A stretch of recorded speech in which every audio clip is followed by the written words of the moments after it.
अगर व्यक्ति स्वस्थ जीवन का मालिक है, वो दुनिया का सबसे अमीर और सुखी आदमी है। और बीमार आदमी, बिस्तर पे पड़ा हुआ आदमी, अस्पताल में पड़ा हुआ आदमी, हाय हाय करने वाला आदमी, जिंदगी में दुख और क्लांत झेल रहा आदमी, आप स्वयं सोच सकते हैं उसकी जिंदगी कितनी भारभूत बन जाती है। क्या बिना दवा के भी स्वस्थ जीवन का मालिक बना जा सकता है? क्या बिना औषधि का प्रयोग किए भी व्यक्ति अपने पूरे जीवन को स्वस्थ और आनंद भरा जी सकता है? क्या बिना डॉक्टर की फीस चुकाए और बिना ऑपरेशन थिएटर में जाए भी व्यक्ति स्वस्थ शरीर, स्वस्थ मन, स्वस्थ तन का मालिक बन सकता है? मानता हूं कि तन की बीमारी को मिटाने के लिए मेडिसिन चाहिए, पर विश्वास रखिएगा, तन में होने वाली 1000 बीमारियां मन से पैदा होती है। और मन को स्वस्थ रखने के लिए मेडिटेशन चाहिए, ध्यान चाहिए, साधना चाहिए, अध्यात्म चाहिए, आत्मरमणता चाहिए। क्योंकि अगर कोई भी व्यक्ति स्वस्थ शरीर का मालिक है तो आप मानकर चलें, ईश्वर के द्वारा उसको दी गई ये बहुत बड़ी सौगात है। भगवान ने हमें धरती पर एक अच्छी सी बेहतरीन जिंदगी जीने के लिए भेजा है। अगर हम सही तरीके से अपने जीवन और शरीर को हम जी लेते हैं तो मैं बताना चाहूंगा 98% बीमारियां हमारे शरीर में पैदा ही ना हो, हम अपने जीवन में ये संभावनाओं को पा सकते हैं। एक बात तय है, तन पर सबसे ज्यादा किसी चीज का प्रभाव पड़ता है तो वो है हमारा अपना मन। अगर मन स्वस्थ है, मन मुस्कान से भरा हुआ है, मन आनंद से भरा हुआ है, मन में तनाव, चिंता, टेंशन, अवसाद, घुटन नहीं है, आप सोच नहीं सकते। अगर आप दाल रोटी भी खा रहे हैं तो उस दाल रोटी में भी आप 56 भोग का आनंद ले रहे हैं। और मन अगर तनाव, टेंशन, चिंता, अवसाद से भरा हुआ है, आपके सामने 56 भोग भी ला दिए जाएं पर सबके सब फीके लगेंगे। इसलिए भीतर की शांति, भीतर का आनंद, भीतर की प्रसन्नता, भीतर का धैर्य, इसके सामने दुनिया के 56 भोग भी फीके होते हैं। मैंने कहा तन पर सबसे ज्यादा प्रभाव आदमी के मन का पड़ता है। और मन को स्वस्थ रखने के लिए आज हम जिस खास बिंदु पर चर्चा कर रहे हैं, क्योंकि ये दो चीज है तो दोनों ही ट्विंस, सगे मां जय भाई है, दोनों ही, एक भाई है और एक बहन है, पर दोनों ही एक ही मां के पेट से पैदा हुए हैं, दोनों एक साथ पैदा होते हैं, दोनों सजोड़े पैदा होते हैं। आप समझते, ट्विंस पैदा होते हैं। एक का नाम है चिंता और दूसरे का नाम है तनाव, टेंशन। ये दोनों एक ही मां के बेटे हैं, दोनों यहीं से पैदा होते हैं, दोनों एक ही दिमाग से पैदा होते हैं। चिंता ही धीरे धीरे बढ़ते बढ़ते इंसान के लिए अपना चिरस्थायी स्थान बनाकर टेंशन और तनाव का कारण बन जाती है। मानता हूं दुनिया में कई लोग हैं जिनको कैंसर की बीमारी है, दुनिया में कई लोग हैं जिनको टीबी की बीमारी है, दुनिया में कई लोग हैं जिनको हार्ट की बीमारी है, दुनिया में कई लोग हैं जिनको किडनी की बीमारी है, दुनिया में कई लोग हैं जिनको हड्डियां और घुटनों की बीमारी है। इस तरह की पता नहीं कितनी कितनी तरह की बीमारियां हैं, पर ये सब जब हम मापदंड लेकर आते हैं, कोई बीमारी वाले 5% लोग हैं दुनिया में, कोई 10% लोग हैं, कोई 3% लोग हैं, कोई 2% लोग हैं। पर मैं आपको बता दूं, दुनिया में सबसे ज्यादा बीमारी जो आम इंसान के मन को घेरे हुए है वो है हमारे भीतर में पलने वाली टेंशन और चिंता की बीमारी। हर इंसान इस टेंशन से घिरा हुआ है, चिंता से घिरा हुआ है। कहीं ना कहीं आदमी के भीतर चिंता और टेंशन भरी हुई रहती है। मानता हूं 2 शब्द है, मुंह से बोलो चिंता, बोलो चिंता, एक और बिंदी हटाओ तो बस। इन दोनों में कोई ज्यादा फर्क नहीं है, दोनों एक ही काम करती है। फर्क इतना सा है, जलाती चिंता भी है, जलाती चिता भी है, पर चिता जब भी जलाती है मरे हुए शरीर को जलाती है, और चिंता जब भी जलाती है जीती जागती जिंदगी को जलाकर राख कर देती है। जैसे घुन गेहूं को भीतर ही भीतर खाकर खत्म कर देता है, ऐसे किसी इंसान के दिमाग में कोई एक चिंता, कोई एक तनाव, कोई एक टेंशन, कोई एक अवसाद, घुटन दिमाग में जब घर कर जाती है और धीरे धीरे आदमी उससे बाहर नहीं निकल पाता है। एक शब्द है चिंतन और दूसरा शब्द है चिंता। चिंतन उसे कहते हैं जहां पर आदमी सोचता है, सोचकर निर्णय करता है, अमल करता है, कार्यवाही शुरू कर देता है, उसका नाम चिंतन। चिंतन हमेशा सार्थक मनुष्य को परिणाम देता है। उसका नाम है चिंता, जहां पर आदमी केवल सोचता है, निर्णय नहीं ले पाता है। केवल सोचता है, क्रियान्वित नहीं कर पाता है, केवल सोचता है, परिणाम तक नहीं पहुंच पाता है। सोचता रहता है, सोचता रहता है, सोचता रहता है, और सोचते सोचते उसका दिमाग धीरे धीरे धीरे धीरे भारभूत हो जाता है। उसे लगता है कि जैसे मेरे दिमाग में टेंशन भर गया, टेंशन भर गया, टेंशन भर गया, और परिणाम मन की शांति खत्म होती है, आंखों में धुंधलापन आना शुरू हो जाता है। कभी कभी उसे लगता है, क्या बताऊं, आजकल मेरी कमजोर हो रही है, क्या याददाश्त मेरी कमजोर हो रही है। कभी उसे लगता है मेरे पेट में बड़ा गड़बड़ चल रहा है, पेट का पाचन तंत्र बड़ा प्रभावित हो गया है। और यही चिंता धीरे धीरे कॉमन बीमारी कौन सी, बीपी पैदा करती है, शुगर पैदा करती है, हार्ट अटैक की बीमारियां पैदा करती है। एक चिंता 100 बीमारियों को पैदा करती है। चिंता से घिरा हुआ मन 1000 नेगेटिविटी पैदा करता है, और अच्छे विचारों से भरा हुआ मन हमारे शरीर को स्वस्थ करता है, हमारे जीवन को स्वस्थ करता है, घबराहटों से हमें बाहर निकालकर चुनौतियों का सामना करने की हमें क्षमता देता है। किस किस तरह की चिंता आदमी को घेर लेती है। कभी कभी तो इतनी छोटी छोटी बातों की हम चिंता करने लग जाते हैं। किसी के बच्चा नहीं है, शादी के 10 साल हो गए तो टाबर की चिंता, टाबर हो गए तो उनको पढ़ाने की चिंता, पढ़ाई हो गई तो कमाने की चिंता, कमाई शुरू हो गई तो लुगाई की चिंता, धंधा कर रहे हैं तो उगाई की चिंता, जवान हो गए और खुद के बच्चे नहीं हुए तो उनकी चिंता, खुद के बच्चे हो गए उनको बड़ा करने की चिंता, बूढ़ापा आ गया तो चेहरे कर झुर्री की चिंता, बाल धौड़े हो रहे तो धौड़े बाल होने की चिंता। आदमी बड़ा गजब का है। बाल न हो तो दवाई ढूंढता है, बाल आ जाए तो नाई ढूंढता है, बाल काले हो तो लुगाई ढूंढता है, बाल धौड़े हो जाए लुगाई ढूंढता है। आदमी ढूंढने ढूंढने में जिंदगी लगाए रखता है, परिणाम आदमी के हाथ नहीं पहुंच पाता। बूढ़ा हो गया तो बुढ़ापे की चिंता, बुढ़ापे में बीमार पड़ गया तो बीमारी की चिंता, अब मैं स्वस्थ होऊंगा कि नहीं, अस्पताल पहुंच गया तो किसकी चिंता, बचूंगा या नहीं, मौत के करीब पहुंच गया तो चिंता किस बात की, बोलो नरक में जाऊंगा या स्वर्ग में जाऊंगा। दिमाग डामाडोल होता रहता है। पता है फोटो के नीचे घर वाले स्वर्गीय लिखेंगे, पर दिमाग में पता है कहीं ना कहीं नरक में न चला जाऊं। मेरे भाई, टेंशन फ्री मृत्यु के करीब जाइए, न तो नरक की चिंता कीजिए, न स्वर्ग की कामना कीजिए। अगर स्वर्ग मिल जाए तो अच्छी बात है। क्या कहा मैंने, अगर स्वर्ग मिल जाए तो अच्छी बात है, आप वहीं जाना चाहते थे, और नरक मिल जाए तो और अच्छी बात है। आपके कई यार दोस्त गए हुए हैं, ताश के पत्ते खेलते रहना, जिंदगी उनके साथ काटते रहना, पहले से खूब सारे दोस्त गए हुए हैं, आपको कोई ना कोई आपका मिल जाएगा। जिंदगी के अंतिम पड़ाव पर ध्यान रखो, टेंशन फ्री लाइफ। हमारी चिंता का बताऊं, अरे कैसे बताऊं, रात को 2 बजे नींद खुल जाए, कल 14 से, बताओ काय की चिंता पैदा होगी। काले सूखी सब्जी कहीं बनावनी है, होती है ना कई बार, रात को 1 बजे नींद खुल जाए तो अचानक दिमाग में आता है काले 14 से कहीं सूखी सब्जी बनाऊं, एक काम करूं गट्टा बना लूं, नहीं नहीं नहीं नहीं, मूंग में भी यही जीव पड़ रहे हैं, पहले मूंग खत्म कर दें। अपन दिमाग में चलते ना, मूंग में हम लोगों की बड़ी बुरी आदतें हैं, हम अच्छी चीज नहीं खाते हैं, पहले खराब वाली को खाते हैं, फिर अच्छी वाली को खराब करके खाते हैं। देखो यहां पर एक टोकरी में 5 एप्पल पड़ी है, एक एप्पल थोड़ी सी गल रही है, अपन लोग पहले किसको काट कर खाना चाहेंगे, किसको सुधार कर, बोलो बोलो, ये हम सब की आदत है। क्या करेंगे अपन, पहले इन्हें खत्म कर, किन्हें किन्हें, आज की गल रही है इन्हें खत्म कर। कितना गजब होता है, हम आज भी गली हुई खाते हैं, सही वाली को रखते हैं, कल खाएंगे और कल भी उसको ही गला कर खाते हैं, और परसों फिर तीसरी गली हुई खाते हैं। हमारी आदत ये पड़ चुकी है, पहली गली हुई खराब हो रही, इन्हें पहले खाला, इन्हें काले खावाला, काले फिर उन्हें गलाने खावाला। आपकी मानसिक स्थिति इतनी बिगड़ी हुई है, छोटी छोटी बातें ना ले आपा दिमाग में इतनी उहा पोह, इतनी माथा फोड़ी, इतनी छाती कूटो पैदा करते रहे। मतलब आपरी मानसिक स्थिति बताऊं, अगर आपरी ननन ससुराल से आपरे घर पर आई है और आपकी सासू माँ से यानी वो अपनी मम्मी से 2 मिनट भी अलग से बैठकर बात कर रही है, तो आपके दिमाग में खुरापा चलती रहेगी, ये कहीं बात कर रहे हैं, कहीं बात कर रहे हैं।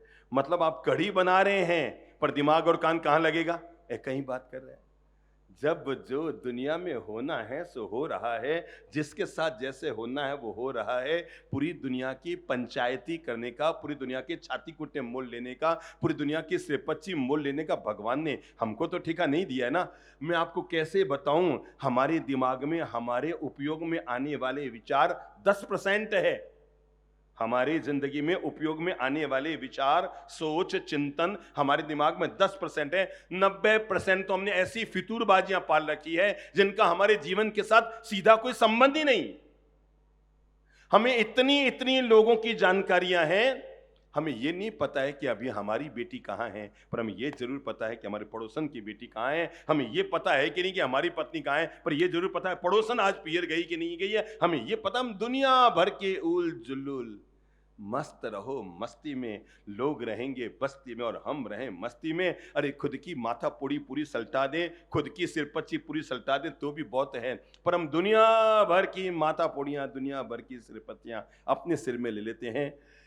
हमारा वो बुरा चिंतन, हमारा वो नेगेटिव चिंतन हमारी कोशिकाओं को प्रभावित करता है, मन की शांति को प्रभावित करता है, हमारे स्वास्थ्य को प्रभावित करता है, हमारे चिंतन करने की क्षमता को प्रभावित करता है, हमारी जो एकाग्रता, तन्मयता थी वो प्रभावित करता है। तभी तो हम कई बार कहते हैं पता नहीं आजकल मैंने कोई याद नहीं रहे। याद नहीं रहे इसका मतलब बचपन में याद रहता था, क्योंकि बचपन में आपको टेंशन, तनाव, चिंता नहीं थी। अब हमारी याददाश्त इसलिए कमजोर हो रही है क्योंकि हमने 10 तरह की दूसरी माथापड़ियां दिमाग में पाल ली है और खुद के दिमाग का चिंतन खुद में है ही नहीं।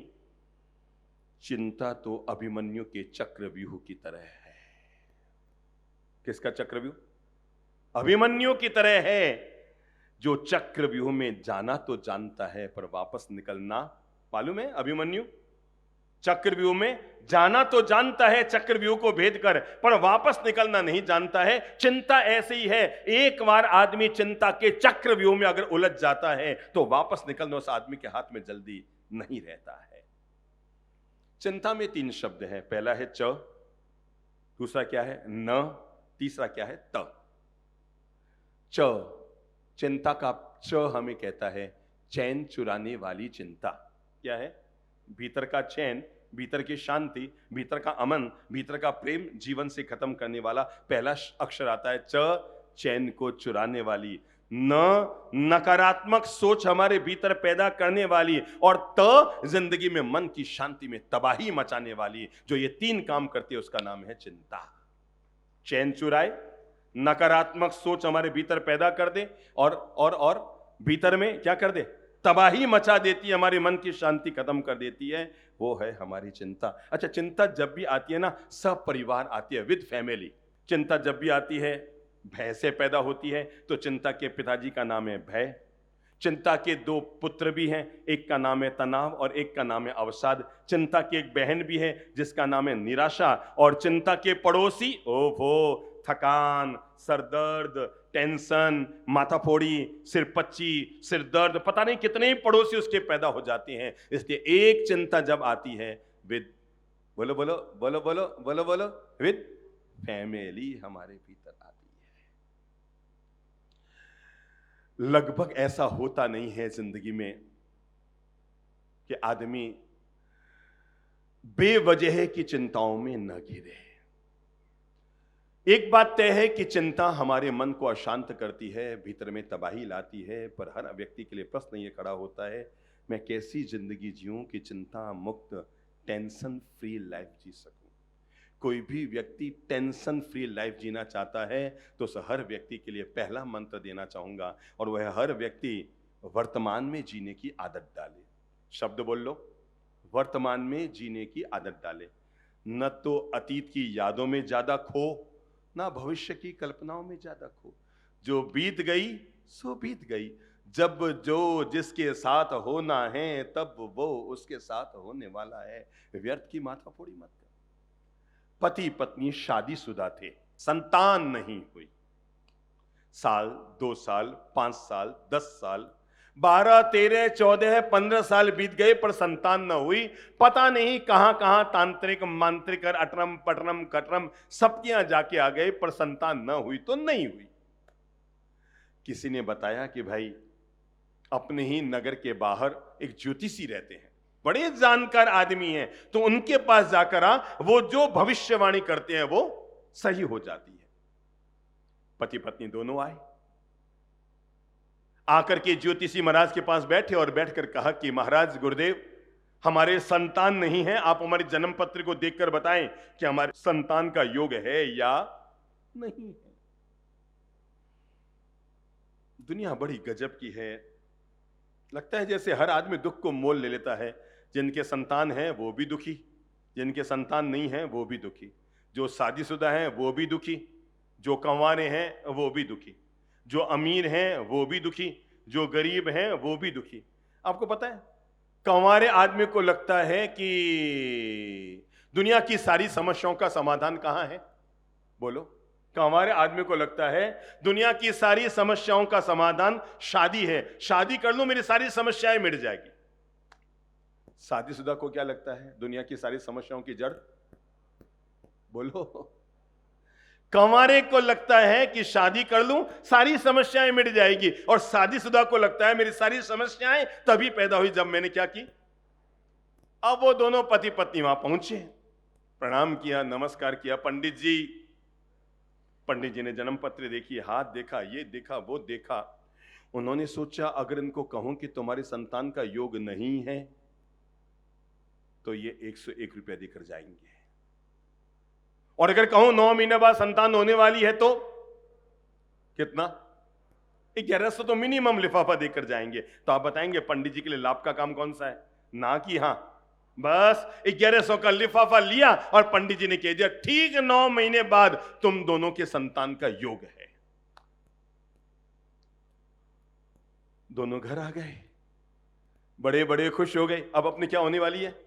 संतान होने वाली है। अपने घर पर अब किलकारियां होने वाली है। अरे अपने घर पर अब आनंद आया, अपने घर पर थाली बजा, अपने घर पर खुशियां आने वाली है। बड़े दोनों खुश हो रहे थे। रात को जब अपने बेडरूम में गए सोने के लिए तो बात ही बात बढ़ी, अब अपने संतान पैदा होगी। अपन एक काम करेंगे, 12 दिन के बाद 15 दिन के बाद एक बड़ा महोत्सव का आयोजन करेंगे और एक बड़ा जीवन करेंगे गांव का। इतने सालों के बाद हमारे घर में खुशियां आ रही है, अरे गांव का जीवन तो करेंगे ना। इनको बुलाना, इनको बुलाना, इनको बुलाना। तभी नहीं, इनको नहीं बुलाना। इनके यहाँ जब कार्यक्रम हुआ तो अपन को इन्होंने नहीं बुलाया था, अब तक 2 बार हो गया, अपन इनको तो मरी नहीं बुलाएंगे। पत्नी ने कहा इनको बुलाना, इनको बुलाना। रात भर लिस्ट बनती रही, फिर बच्चा जन्म गया।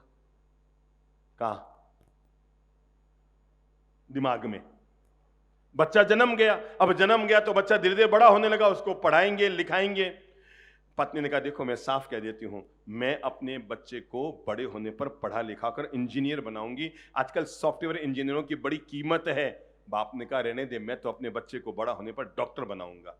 पत्नी ने कहा बड़ी नहीं बनाऊं। अरे बच्चा बड़ा हो जाएगा, डॉक्टर बन जाएगा, और डॉक्टरों की संख्या बढ़ गई तो वो तो चिल्लाता हुआ निकलेगा इंजेक्शन लगवा लो, इंजेक्शन। तो मैं तो अपने बच्चे को क्या डॉक्टर बनाने वाली नहीं, इंजीनियर बनाऊंगा। वो के डॉक्टर, वो के इंजीनियर, वो के डॉक्टर, वो के इंजीनियर। रात भर थूक फजियत चलती रही। बाप बोले डॉक्टर और मां क्या बोले? इंजीनियर। दोनों में बहस चलती रही, आपस में बात बिगड़ती गई। सुबह पत्नी ने कहा क्लियर कर लो, अगर तुम मेरी बात मानो तो मैं इस घर में रहूंगी, नहीं तो मैं पीहर चली जाऊंगी। पत्नी ने कहा जा रे पीहर चली जा, तू क्या समझती है मैं तेरे बिना लाइफ नहीं जी सकता? बच्चा तो गया पानी में, और दोनों की बहस शुरू हो गई। और पत्नी चली गई पीहर, पति रह गया ससुराल। बात बढ़ती गई, बढ़ते बढ़ते बढ़ते बढ़ते बढ़ते बढ़ते तलाक तक नौबत आ गई। न्यायालय में दोनों खड़े थे। न्यायाधीश ने कहा यार चेहरे मेरे तो तुम दोनों सही लग रहे हो, ये तलाक की नौबत क्यों आई है? तो कहा कोई खास बात नहीं है, एक छोटी सी लेने, ये 1 नंबर की जिद्दी महिला है, 1 नंबर की जिद्दी महिला है। अरे ये जिद कर अड़ी हुई है कि मैं अपने बच्चे को बड़े होने पर इंजीनियर बनाऊंगी, और मैं कह रहा हूं कि डॉक्टर बनाएंगे, और दोनों हम जिद पे अड़े, और यही बात तलाक तक आ गई है। न्यायाधीश ने कहा अरे समझदारों, इतनी सी बात को लेकर कहां तुम पहुंच गए? चलो तुम दोनों किनारे हो जाओ। एक काम करते हैं, न मम्मा का चलेगा न पापा का चलेगा, अपन बच्चे को खुद को पूछेंगे वो क्या बनना चाहेगा। बच्चे को बुलाओ। क्या करो? अरे बच्चे को ही पूछो ना जिसको बनना है। पत्नी पति का मुंह देखे, पति पत्नी का मुंह देखे। बच्चा है, बच्चा कहां है, बच्चा कहां है? न्यायाधीश ने कहा बच्चा कहां है मतलब बाहर गया हुआ है, विदेश गया हुआ है। अरे जहां है वहां से बुला लो, वो जो चाहेगा उसके लिए वही हां भर देंगे, और तुम दोनों तलाक की बात खत्म करो और प्रेम से जीना शुरू कर दो, बच्चा जो चाहता है बन जाए। पत्नी ने कहा जी बच्चा तो अभी जन्म पत्री में है। कहाँ है जी? बच्चा तो अभी जन्म पत्री में है। न्यायाधीश ने कहा, मूर्खों, हैं, अभी तक बच्चा मां के पेट में भी नहीं आया है और तुम उसको सोच सोच कर तलाक तक की नौबत लेकर आ गए हो। हमारी जिंदगी के 90% तलाक, टेंशन, चिंता, अवसाद, घुटन इसी कारण से होते हैं, जिनका हमारे जीवन के साथ सीधा कोई भी ताल्लुकात नहीं होता। कोई भी व्यक्ति टेंशन फ्री लाइफ जीना चाहता है तो मैं पहला अनुरोध करूंगा, 5 बातें अनुरोध कर रहा हूं और उसमें पहला अनुरोध है, प्रभु की व्यवस्था में विश्वास रख लो। बोलो मुंह से, प्रभु की व्यवस्था में विश्वास रख लो। ये एक छोटा सा ऐसा मंत्र है जो लाख लाख टेंशन, तनाव से आपको बाहर निकाल देगा। एक बात बताओ, आपको किसी बात की चिंता है? आपको किसी बात की चिंता है, कोई बात दिमाग में घर कर गई है। अब आप अपनी पत्नी को वो बात कहेंगे, एक बार कहेंगे, फिर सोते समय फिर कह दिया दूसरी बार, फिर नींद नहीं आ रही, आपने 30 बार उसको नींद से जगा के कह दिया, सुबह चौथी बार उठते ही फिर कह दिया। पत्नी का मूड क्या हो जाएगा? कर क्या रहे हो? माथा खराब है क्या आपका? दिमाग खराब हो गया? एक ही बात बार बार कहते, इलाज कराना पड़ेगा क्या?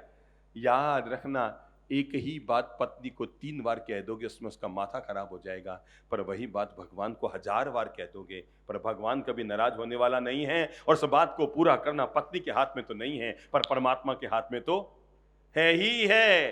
परमात्मा के हाथ में तो है ही है कि किसी भी बात का कैसे समाधान निकाला जा सकता है। इसलिए एक बात दिमाग में ले लो, जो प्रभु की व्यवस्था है उसको प्रसाद मानकर जीवन में स्वीकार कर लो। क्या कहा मैंने? जो प्रभु की, बोलो मुंह से, जो प्रभु की व्यवस्था है उसे प्रसाद मानकर जीवन में स्वीकार कर लो। जो व्यक्ति परमात्मा की हर व्यवस्था को प्रभु का प्रसाद मान लेता है, जीवन में जो मिला है, आज ऐसा होने का योग था, हो गया, कल ऐसा होना होगा तो होगा। जब जो जीवन में होना होता है तब होकर रहता है, मेरे रोके रुकता नहीं और मेरे चाहे होता नहीं। जब जो हो रहा है ठीक है, प्रभु की हर व्यवस्था का स्वागत है। किसी की अगर 3 बेटियां हो गई, 4 बेटियां हो गई, कोई दिक्कत नहीं। अरे मेरे पास तो ऐसे ऐसे लोग आए, मुंबई से एक परिवार आया था, ट्विंस वाली तो लड़कियां खूब देखी, उनके तो 3 बच्चियां एक साथ पैदा हुई। पता नहीं मेरे मुंह से निकल गया, मैंने कहा भगवान ने आपको छप्पर फाड़ के दिया है? भगवान ने आपको क्या दिया है? छप्पर फाड़ के दिया है। अब वो टेढ़ा बोलने वाला आदमी कहते छप्पर फाड़ के दिया है कि थप्पड़ मार के दिया है, मेरी आत्मा जानती है। आदमी जो मिला है ना उसे प्रभु का प्रसाद मान लेगा तो हर चीज उसे लगेगा भगवान ने मुझे वरदान दिया है। दुनिया में याद रखना, प्रभु की व्यवस्था पर भरोसा करो, वो हमें दुनिया में बाद में भेजता है, हमारे जीवन की व्यवस्था पहले करता है।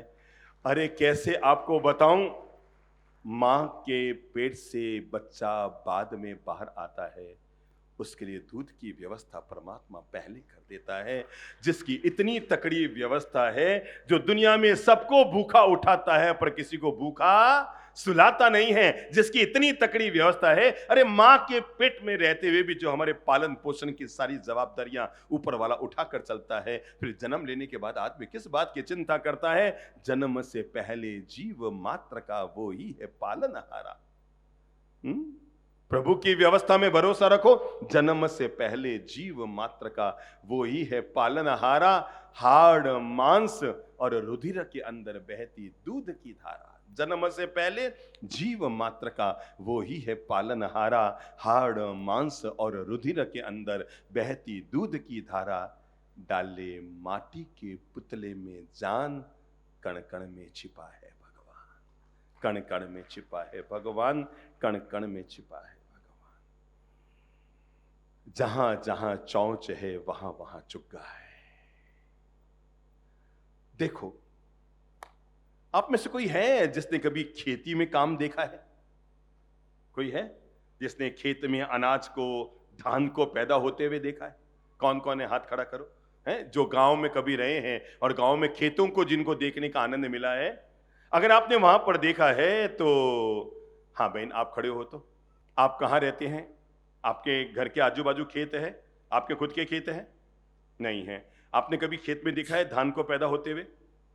क्या देखा है बताओ? छत्तीसगढ़ में जो भी देखा है, धान की खेती देखी है। छत्तीसगढ़ में धान की खेती खूब होती है। पूरा किचन, हाँ वैसे छत्तीसगढ़ को धान का प्याला माना जाता है ना, कटोरा, धान का कटोरा, छत्तीसगढ़ धान का कटोरा। जरा बताएंगे कि जब किसान खेत में बीज बोता है तो किसके लिए बोता है? धान को पाने के लिए कि घास को पाने के लिए? धान को पाने धान को पाने के लिए। सबको पता है जब किसान खेत में, मैं बता रहा हूं आपको, परमात्मा हमारे जीवन की व्यवस्था कैसे करता है, आप सुनकर हतप्रभ रह जाएंगे कि ये बात तो हमारे सपने में भी कभी नहीं आई कि क्या परमात्मा की इतनी गजब अजब व्यवस्था है धरती पर। अरे क्या गजब व्यवस्था है। दुनिया में जब भी किसान खेत में बीज बोता है तो धान पाने के लिए करता है, पर मैं यथार्थ आपको बता रहा हूं, धान बहुत बाद में आता है, घास पहले आया करती है।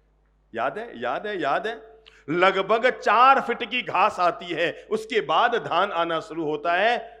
भगवान को पता है जानवर बीज नहीं बो सकता, जानवर खेती नहीं कर सकता, जानवर घास नहीं उगा सकता, तो परमात्मा व्यवस्था करता है। कल्पना करो, क्या ऐसा संभव नहीं था पहले धान पैदा करते फिर घास को पैदा कर देते हैं? अगर भगवान ऐसा करता, पहले धान पैदा होता और धान के ऊपर घास पैदा होता, दुनिया में सब जीव भूखे मर जाते। भगवान को पता था अगर मैंने पहले धान दे दिया, इंसान धान को काटेगा और अपने खेत को साफ करके नया धान बोएगा, जीव जंतु पशु भूखे रह जाएंगे। भगवान ने व्यवस्था की, क्या तकड़ी व्यवस्था की। मेहनत इंसान करता है, खेत इंसान का होता है, जमीन का पट्टा इंसान का होता है। अरे मेरे भाई, बीज इंसान बोता है, पर भगवान इंसान के लिए धान बाद में पैदा करता है, जानवरों के लिए घास पहले पैदा करता है। ये परमात्मा की व्यवस्था है। जिस परमात्मा की इतनी तकड़ी व्यवस्था है, आज एक बात तो तय कर लो कि उस परमात्मा की व्यवस्था में विश्वास रखना शुरू कर दो, वो जीवन में कोई अंधेरा नहीं करता है। उसकी व्यवस्था बड़ी तकड़ी है। जब जहां जो सेटिंग करनी होती है, काला अगर कहीं पैदा हुई है काली लड़की, उसके लिए कालू राम जी पहले से पैदा हो जाते हैं। ठीक, भगवान सब, कोई ठिंगनी पैदा हो गई है, उसके लिए ठिंगना भगवान और कहीं पैदा कर देता है। परमात्मा की जबरदस्त व्यवस्था है। मानते हैं आपकी अभी तक शादी नहीं हुई है, मानते हैं चिंता मत करो कि आपकी अभी तक शादी नहीं हुई। अरे जो आपके लिए पैदा हुई है उसकी भी तो अभी तक शादी नहीं हुई है। मानते हैं कि आपकी अभी तक शादी नहीं हुई, पर जो आपके लिए पैदा हुई है उसकी अभी तक, उसकी भी तो शादी। भगवान बड़ी जबरदस्त व्यवस्था करता है, आप सोच नहीं सकते कितनी जबरदस्त। जोधपुर की बात है, हम एक घर में गए थे आहार के लिए। कोई 75 साल की माजी बैठी थी। बाप जी मथिन वंदामी, बाप जी मथिन वंदामी। मैं क्यों धर्म लाभ, आनंद रहो, दया पाड़ो, जो मुझे शब्द कहना था मैंने कहा। नहीं नहीं बाप जी और आशीर्वाद दो, बड़ो आशीर्वाद दो। मैं क्यों बोलो मासा कहीं दूं। अरे बाप जी मारो बेटो 38 साल हो गयो, इरो सगाई नहीं हो रही है, ब्याह नहीं हो रही है बाप जी, एडो आशीर्वाद दो कि ब्याह हो जाए। 38 साल हो गए बाप जी, बार तो दिमाग चिंता में घुरियो जा रहे, टेंशन में भरी गयो, मार मातो काम नहीं करे बाप जी, बस आप आशीर्वाद दो मारे इन लड़के की शादी हो जाए। 38 साल हो गयो। मैं माजी ने देखियो, भी 38 साल युवक ने देखियो, મને भी लागे यार भगवान अन्याय करियो इन माजी साथे ने, बेटो है तेरी शादी हो जाए। मारे मुंह से यही निकल गया। मैं क्या मां साहब रे कितना बेटा है? हैं बाप जी बेटा तो गणी 7 है। कहीं कहो बेटा तो गणी 7 है। मैं क्या 7 बेटा मतलब कटे? बाप जी 6 बेटा री शादी होगी।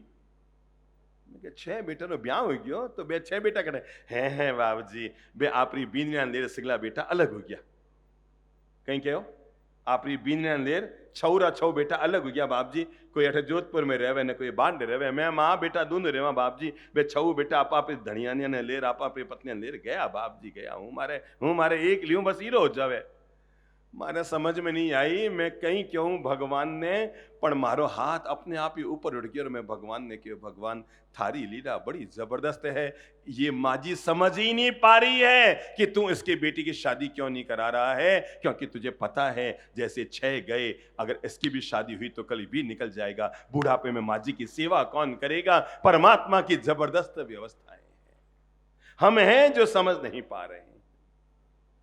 अगर आप एक बार प्रयोग करके देख लें अपने जीवन की टेंशन और चिंता को, मेरे कहे पर केवल 6 महीने का प्रयोग करके देखना और वह भगवान के भरोसे छोड़ देना। क्या कर देना? भगवान के भरोसे छोड़ देना। वो सबके साथ न्याय करता है, वो सबकी व्यवस्था करता है। उसकी इतनी तकड़ी व्यवस्था है, गोरे गाल दे तो गुलाबी होठ देता है, सांवले गाल दे तो उससे मैच खाते होठ देता है। कहाँ पर दाढ़ी देनी है, कहाँ पर मूछ देनी है, सिर पर कितने बाल देने हैं, हाँ हृदय पर कितने बाल देने हैं, भगवान की कितनी जबरदस्त व्यवस्था है। कौन सी चीज कहाँ सेट करनी है वो सेट करके हमें धरती पर भेजता है। फिर भी माइंड आदमी का अपसेट है। हम लोग पूना से बॉम्बे जा रहे थे चातुर्मास करने के लिए, तो लोनावला, उस लोनावला से करीबन 12 किलोमीटर पहले एक गांव है जिसका नाम है कामसेट।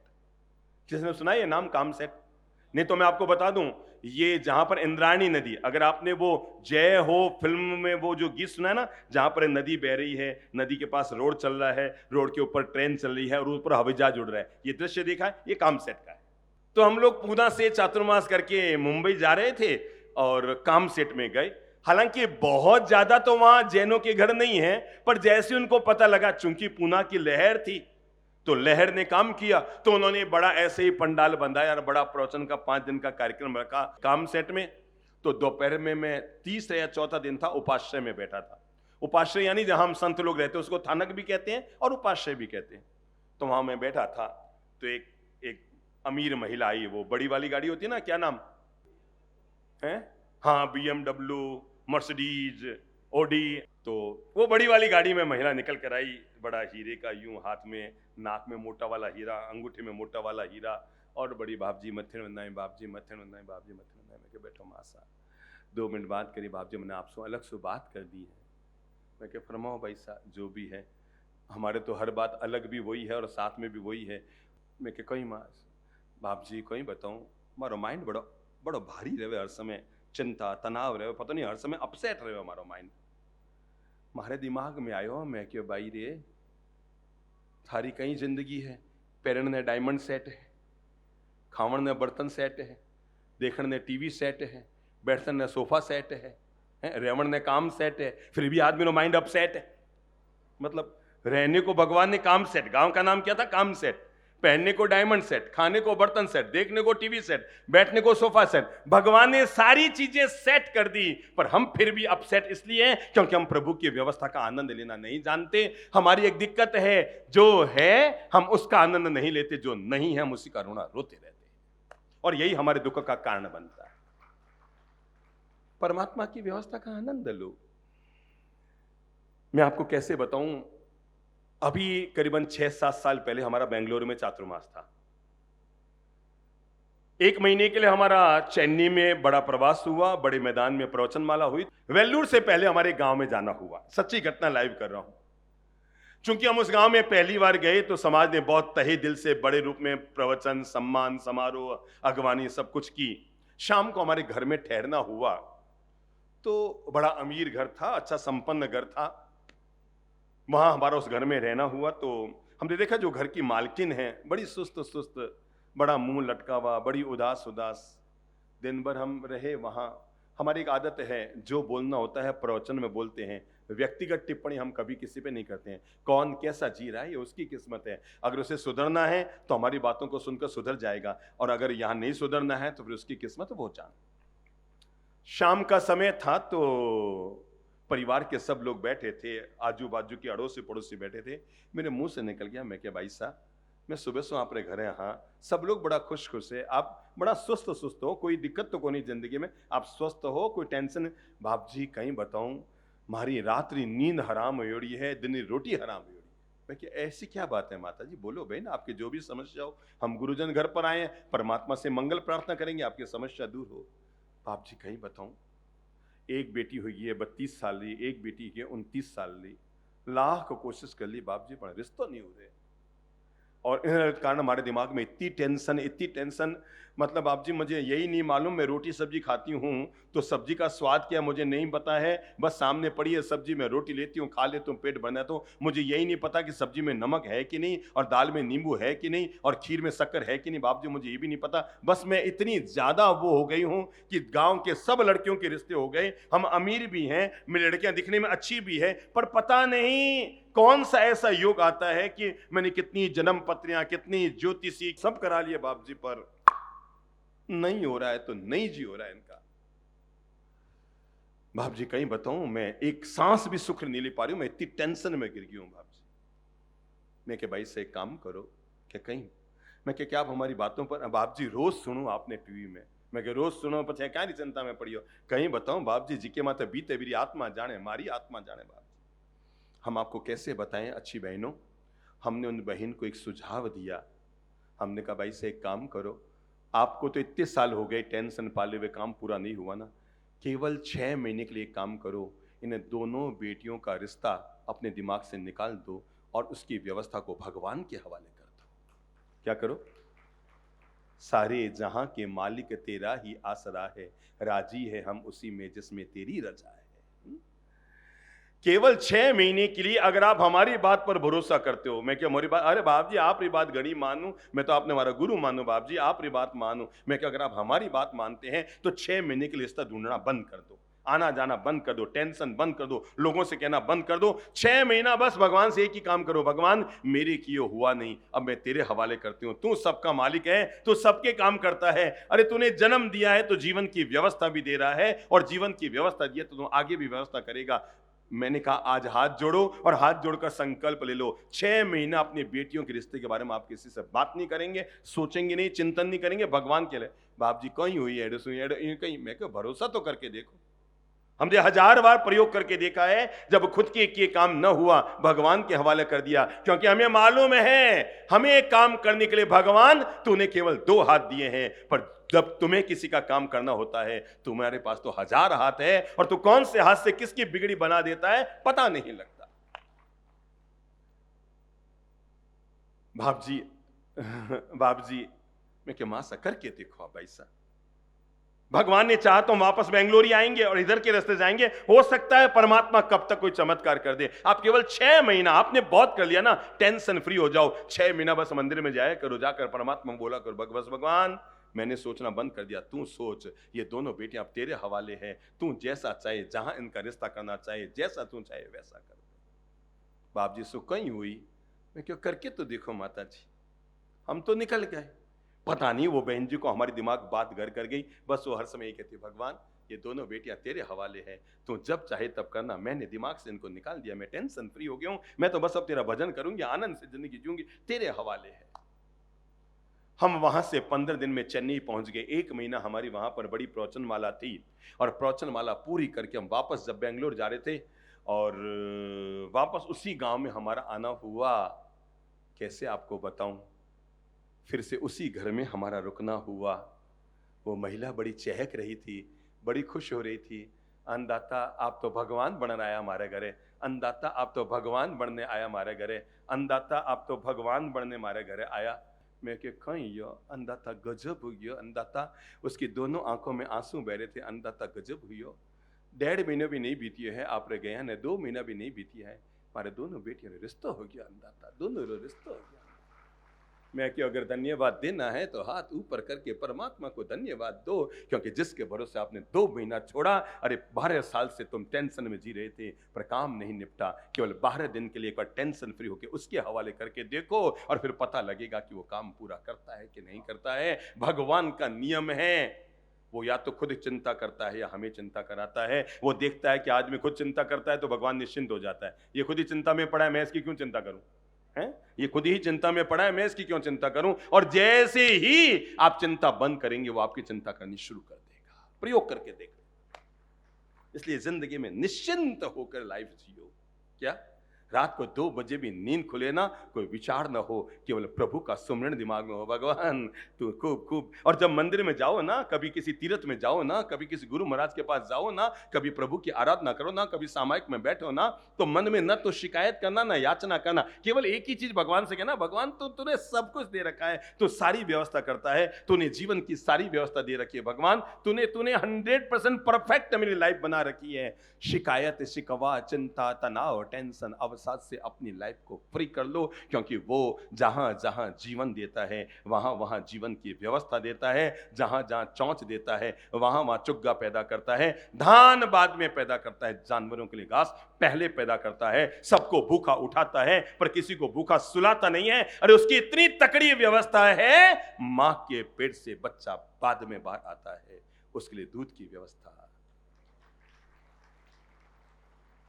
जिस पालनहार की इतनी तकड़ी व्यवस्था है, अरे मेरे भाई, अगर इतनी तकड़ी व्यवस्था करने वाला आपको अपनी जिंदगी का अभिभावक, अपनी जिंदगी का पितामह, अपने जीवन का ईश्वर, अपने जीवन का परमात्मा, अपने जीवन का प्रभु, अपने जीवन का भगवान, अपने जीवन का आराध्य, अपने जीवन का देव मिल गया है, तो जरा बताओ, जो इतनी तकड़ी व्यवस्था तुम्हारी कर रहा है, फिर भला किस बात की टेंशन पाल रहे हो?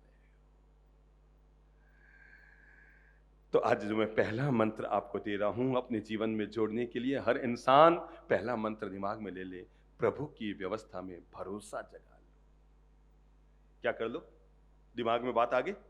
पक्की बात क्या आई है? मुंह से बोल लो, प्रभु की व्यवस्था में भरोसा कर लो। किस में कर लो? प्रभु की व्यवस्था में भरोसा कर लो। वो जो भी कर रहा है, जैसा भी कर रहा है, उसकी हर व्यवस्था का स्वागत है। कैसे बताऊं आपको? एक वो दादाजी बैठे ना गेडिया लिए हुए उधर कोने में, हैं? इतनी उम्र के एक दादाजी थे। देखो, जिसके भीतर ज्ञान को पाने की जिज्ञासा होती है ना, तय है वो 80 साल के ऊपर है। उनके बगल में बैठे हैं, वो चेहरे से 90 साल के ऊपर लग रहे हैं, गेडिया पकड़ पकड़ के आ रहे हैं। दादाजी भरोसा रखना, अगर आपने 30 दिन तक हमें लगातार सुन लिया ना, ये गेडिया हाथ से निकल जाएगा और आप सन्नाटे से चलने शुरू हो जाएंगे, जीवन में जोश भर जाएगा, बुढ़ापा सब गायब हो जाएगा। तो ऐसे ही दादाजी थे, मंदिर गए, दर्शन करके बाहर आए। मैं ये बताना चाह रहा हूं, भगवान हमारी व्यवस्था कैसे करता है। मंदिर गए, दर्शन करके बाहर आए, चल रहे थे, गली के नुक्कड़ से जैसे ही घूमे कि इधर से एक साइकिल वाला आ गया और आकर के दादाजी से टकरा गया। धड़म। बूढ़े दादाजी थे, नीचे गिर गए। थोड़ा साइकिल वाला भी गिरा, पर साइकिल वाला तो जवान था, खड़ा हो गया। बूढ़े दादाजी गिर गए तो उसने बूढ़े दादाजी को हाथ पकड़ के खड़ा किया। थोड़ी यहां खरोंच भी आ गई थी, यहां भी आ गई थी, यहां भी आ गई, थोड़ी यहां गाल पर भी आ गई थी, थोड़ी यहां कंधे पर भी खरोंच आ गई थी। और तय है कि दादाजी को क्या आया? गुस्सा आया। आंधो है, देख नहीं चला सके, मने पटक दिया, हमारा खून आ गया। अरे युवक ने कहा, दादाजी आप जो भी हैं और जहां से भी आए हैं, आज आपकी किस्मत बहुत अच्छी है। मोबाइल भले डिस्चार्ज हो, पर जिंदगी हमेशा चार्ज हो। सुबह उठकर ये मत देखा करो मेरा मोबाइल चार्ज है कि नहीं, ये जरूर देखो कि मेरी लाइफ चार्ज है कि नहीं। तो दादाजी पड़ गया। मारवाड़ी समझ में आओ नहीं सबने? सबको आती है?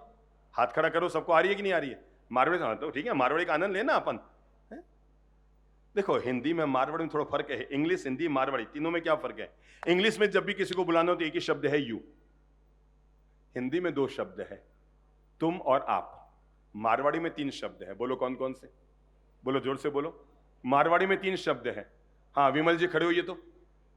इंग्लिश में 1 शब्द यू, हिंदी में 2, तुम और आप। ठीक है?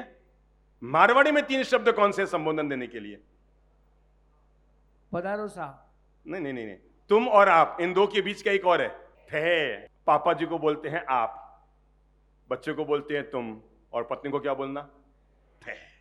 ये ऑल वर्ल्ड में ये थे शब्द, बीच का शब्द केवल मारवाड़ी में है, दुनिया की किसी भी भाषा में नहीं है। इसलिए मारवाड़ी का मजा लिया करो। अगर मारवाड़ी हो तो बोलने की आदत रखा करो। 250 साल पहले जो गुजराती दक्षिण अफ्रीका में गए थे, वो आज भी अपने घर में गुजराती बोल रहे हैं।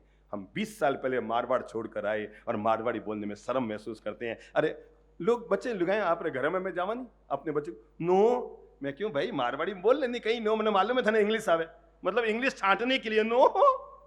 अरे भाई याद रखना, जो माँ बाप अपने बच्चों से अपनी मातृभाषा नहीं बोलते, वो उनके साथ दुश्मनी कर रहे हैं। हिंदी वो दुनिया में सीख जाएंगे, इंग्लिश वो स्कूल में सीख जाएंगे। अगर आप मारवाड़ी और मारवाड़ी को मारवाड़ी नहीं सिखा रहे हैं, आपका बच्चे का एक भाषा से वंचित रहेगा और उसके दोषी आप हैं, क्योंकि आपने उसके साथ मारवाड़ी बोली नहीं। तो आप मारवाड़ी बोलना चलो।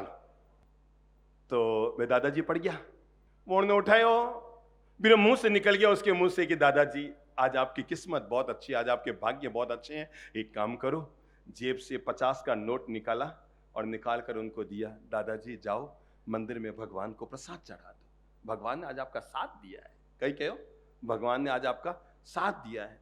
दादाजी के ओ मारूं दो, बोलो बोलो, जूत है। एक तो मैंने पटक दियो है, मारे मारे मारे मारे मारे खून आ रहे, खरोंच आएगी, और ऊपर से नाटक कर रहे हैं कि हमारा भाग्य बहुत अच्छा है, किस्मत बहुत अच्छी है, भगवान हमारे साथ है। अरे उसने कहा दादाजी सच्ची कहता हूं, आप चुपचाप मंदिर जाओ, आज आपके भगवान ने जबरदस्त साथ दिया है, आप मंदिर जाओ, ये 50 रुपये का प्रसाद भगवान के मंदिर में चढ़ा के आ जाओ, आज वास्तव में भगवान ने आपका साथ दिया है। तो उसने कहा कैसे दादाजी, मेरे और आपके टकराने के योग तो थे, आज पहली बार मैं साइकिल चला रहा हूं, रोज ट्रक चलाता हूं। मेरे और आपके, बोलो बोलो, मेरे और आपके टकराने के योग तो थे हैं, आज मैं पहली बार साइकिल चला रहा हूं रोज में। सोचो दादाजी, अभी आप साइकिल से टकराए तो ये हालत है, ट्रक से टकराते तो क्या होता। मेरे भाई, पहला मंत्र यहीं से जीवन में दे रहा हूं, और वो पहला मंत्र है तय कर लो, अपने जीवन में लिख लो, भगवान की हर व्यवस्था का स्वागत है। हाथ जोड़ के बोल लो, मुझसे बोल लो, मुझसे बोल लो, क्या? भगवान की हर व्यवस्था का स्वागत है। फिर से बोल लो, भगवान की हर व्यवस्था का स्वागत है। जिंदगी में जोड़ने के लिए जो मैं आप लोगों को दूसरा मंत्र देना चाहूंगा, पहला मंत्र है भगवान की हर व्यवस्था का स्वागत है। भगवान जब जो जैसी व्यवस्था कर दे, उस हर व्यवस्था का जीवन में स्वागतम स्वागतम स्वागतम स्वागतम स्वागतम। नंबर 2, अगर आप मंत्र जोड़ सकते हैं तो जरूर जोड़ लें, और वो है मन में कभी भी भय का भूत मत रखिए। क्या है? मुझसे बोलो। मन में कभी भी चिंता को पैदा करने में, तनाव को पैदा करने में, टेंशन को पैदा करने में सबसे बड़ी अगर किसी की भूमिका होती है तो हमारे भीतर में पलने वाली भय की वृत्ति। कल को मेरे साथ ऐसा हो गया तो, कल को मेरा नाम वहां पुलिस की फाइल में आ गया तो। दुनिया का सबसे सुखी आदमी वो है जो डॉक्टर और वकील को नहीं ढूंढ रहा है। क्या कहा मैंने? दुनिया का सबसे सुखी आदमी वो है जो डॉक्टर और वकील को नहीं ढूंढ रहा है। हाँ, एक शब्द भूल गया, दुनिया का सबसे सुखी आदमी वो है जो डॉक्टर और वकील को नहीं ढूंढ रहा है, और नंबर 2 जिसे पुलिस नहीं ढूंढ रही है। हाँ, वो दुनिया का सबसे सुखी आदमी है। तो एक बात तय मानकर चलना, जिंदगी में कभी भय का भूत जिंदगी में मत आने दीजिए। एक बात तय है, क्या दिमाग में आपकी बात घर कर चुकी है कि भगवान मेरे साथ है? बोलो तो, भगवान मेरे। और जब पता है कि भगवान मेरे साथ है तो कौन चिंता करे कि कौन मेरे खिलाफ है, जब ऊपर वाला मेरे साथ है। अरे मेरे भाई, याद रखना, मारने वाले के 2 हाथ होते हैं पर बचाने वाले के 1000 हाथ होते हैं, और जब तक वो बचाता रहेगा दुनिया में किसी की औकात नहीं है कि आपकी जिंदगी की रेल को हिला सके, आपकी जिंदगी के सुइये को भी कोई हिला सके। दुनिया में किसी की औकात नहीं। इसलिए अपने जीवन में दूसरा मंत्र रखो, और वो है, क्या बोला मैंने? भय का भूत भीतर मत रखिए। दुनिया में कोई भी आदमी 2 बार नहीं मरता, पक्की बात। लोग कहते हैं साहब पता नहीं लगता आदमी कब मरेगा। मुझे हर आदमी के भविष्य का पता है कि कौन आदमी कब मरेगा। मेरे पास आ जाना, मैं बता दूंगा। कहो तो अभी बता दूं आप सबका सामूहिक रूप से है? लोग कहते हैं आदमी कब मरेगा, कब मरेगा, कब मरेगा। अपन को पता है आदमी कब मरेगा। दुनिया में जब भी आदमी मरता है ना, तो मरने के लिए 7 ही बार होते हैं। आज तक किसी का 8वां बार नहीं आया है। मैं आपको बताऊं आप कब मरेंगे? या तो सोमवार, या मंगलवार, या बुधवार, या गुरुवार, या शुक्रवार, या शनिवार, रविवार। अगर 8वां बार आ जाए तो अपना नाम ललित प्रभु महाराज ने बता दिया ना आपको कब जाएंगे। और जब पता है कब जाएंगे, जाने का जब पता ही है ना, तो मन से भय का भूत निकाल दो कि कब क्या होगा। जीवन में एक बात ध्यान रखो, हमारे जीवन में भगवान हमेशा अच्छा करता है, शुभ योग करता है, श्रेष्ठ करता है, पुण्यकारी करता है। परमात्मा की व्यवस्था पर विश्वास रखो।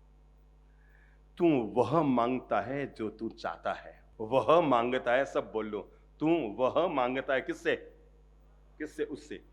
तू वह मांगता है जो तू चाहता है, पर होता वो है जो वो चाहता है। तू वह मांगता है जो तू चाहता है, पर होता वो है जो वो चाहता है। तू वह चाहा जो वो चाहता है, तो वह होगा जो तू चाहता है। अगर वो एक बात तय मानकर चलो, भगवान वो नहीं देता जो हमें अच्छा लगता है। मुझसे बोलो, भगवान वो नहीं देता जो हमें अच्छा लगता है।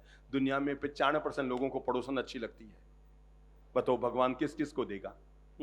और ये पाप क्यों करेगा? और पता है अगर दे दिया तो जिंदगी कितनी अंधेरे में चली जाएगी, है?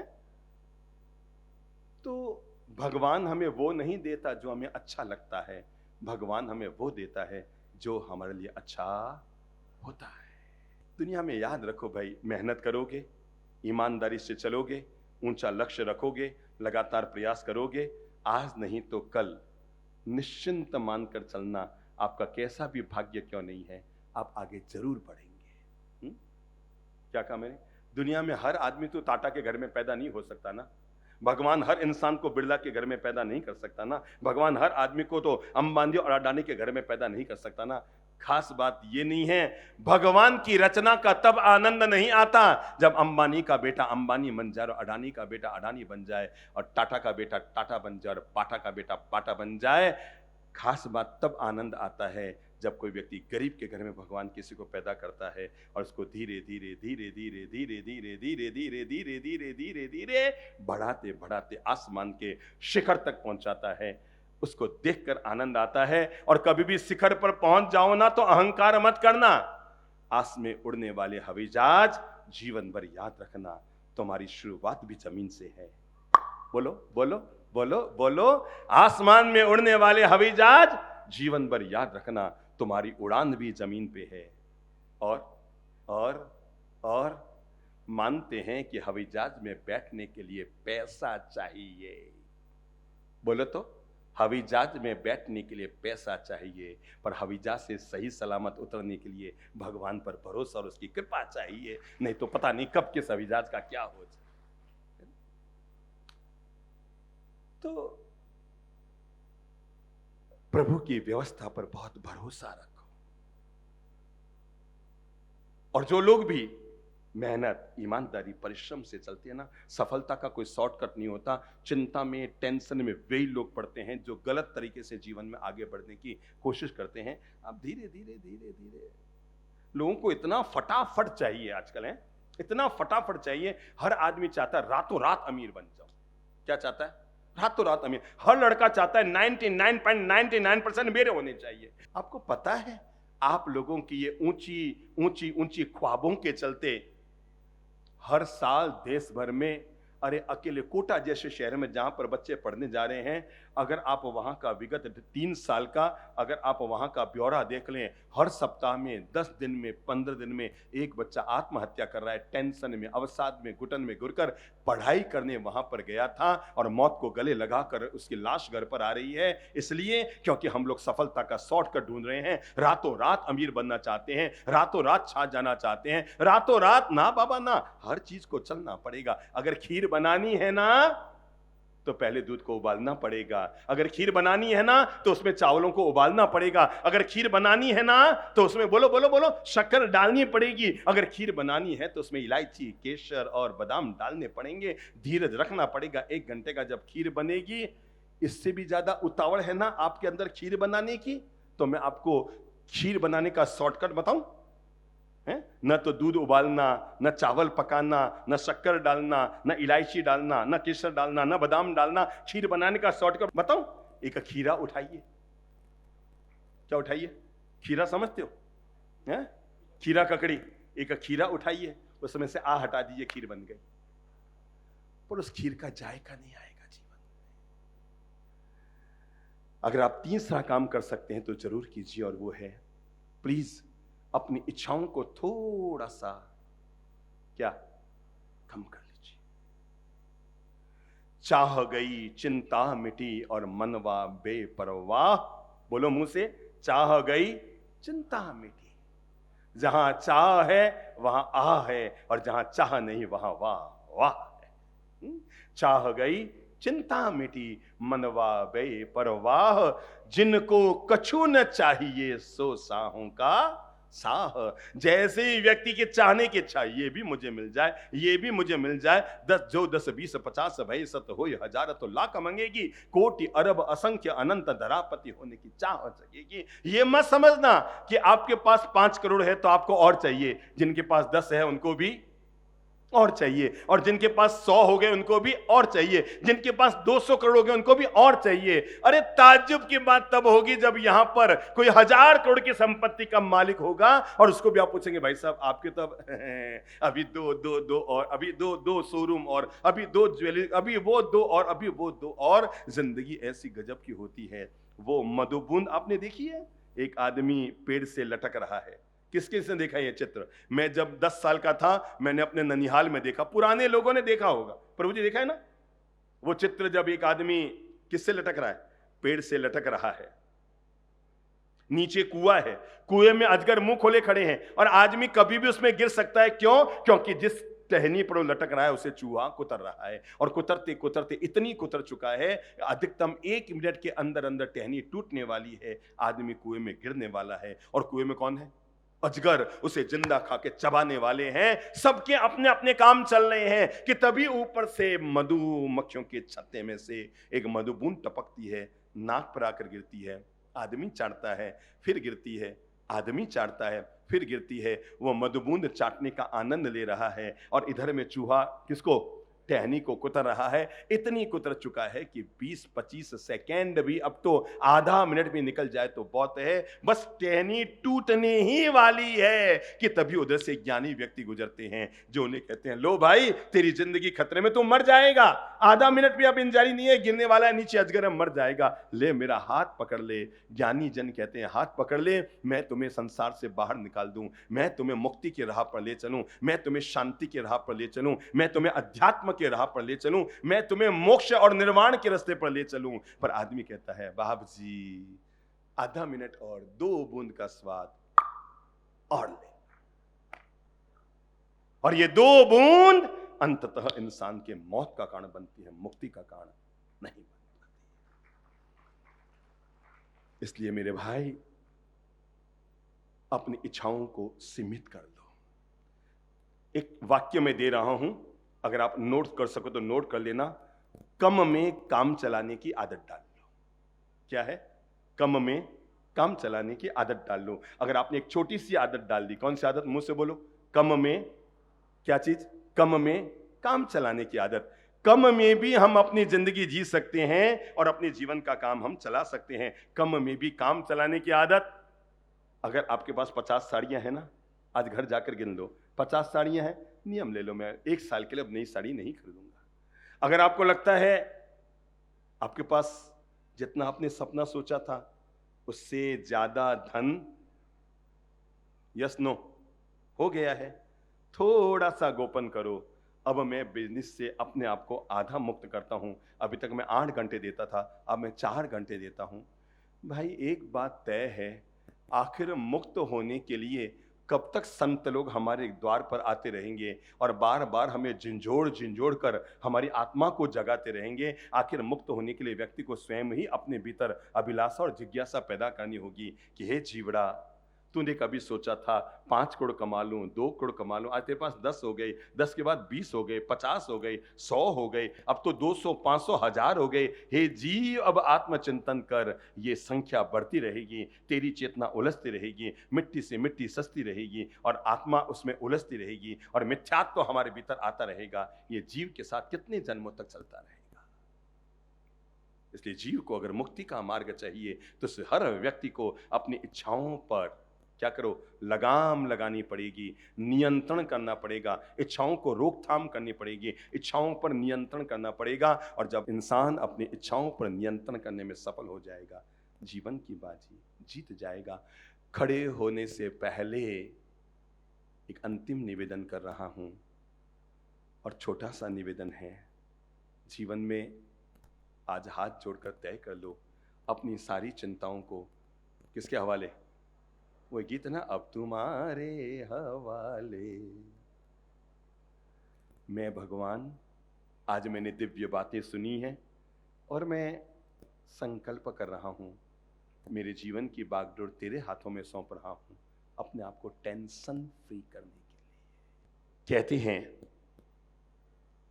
एक महिला जो गांव में अकेली रहती थी, 2 बेटे, एक बेंगलोर और एक बॉम्बे, दोनों के वहां जॉब थे, दोनों वहीं रह रहे थे।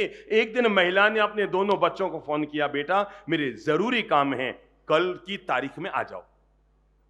बड़े बेटे ने छोटे को फोन किया कि मम्मा का, उसने कहा मेरे पास भी फोन है मम्मा का। पूछा काम क्या है, तो काम कुछ नहीं है, मेरे जरूरी काम है, आ जाओ। मम्मा ने पहली बार बुलाया है, ऑफिस की छुट्टी लेनी पड़ेगी, पर मम्मा ने कहा है कि जरूरी काम है, कल के कल आ जाओ।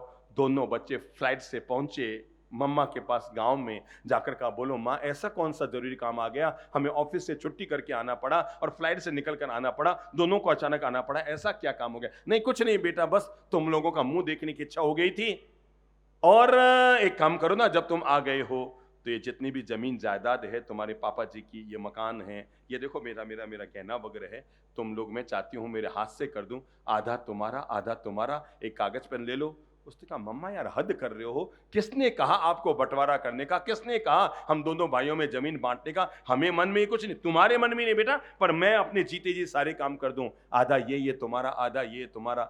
उनको लगा यार मम्मी का माथा खराब हो गया, अब जो हुआ सो हुआ। दोनों बच्चे जैसे तैसे मम्मी को समझा बुझाकर जो उन्हें बंटवारा करना था करा, करू के कागज पर लिख लिखा कर दोनों बच्चे रवाना हो गए। अब सुनना आगे घटना।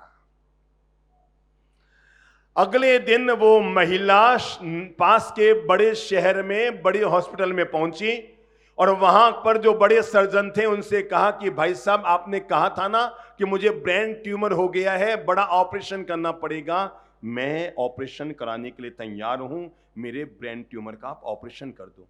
डॉक्टर ने कहा पागल हो, अकेली महिला आई हो, है तुम्हारा ध्यान कौन रखेगा, इतना बड़ा ऑपरेशन है, अरे 10 से 12 घंटे तक तुम्हारे दिमाग का ऑपरेशन चलेगा, पता नहीं 2 दिन 3 दिन बाद तुम्हें होश आएगा, तुम्हारा ध्यान कौन करेगा। महिला ने कहा